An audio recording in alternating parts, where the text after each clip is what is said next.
Pemirsa, prospek peternakan kambing Etawa di Aceh sangat menjanjikan karena bisnis peternakan hewan tersebut dapat menjadi bisnis yang lumayan jika mendukung dengan fasilitas dan sarana yang memadai.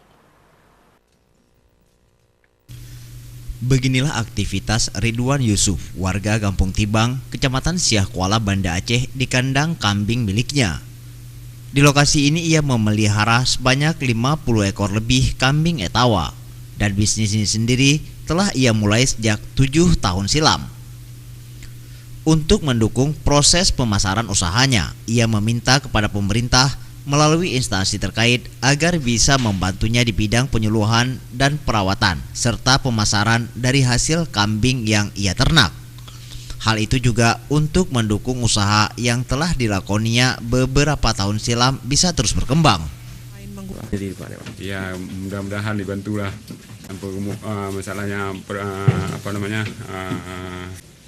penyuluhan cara-cara itu Pak. Ya. Habis itu kok bisa Pak karena mesin kayak mesin cincang rumput.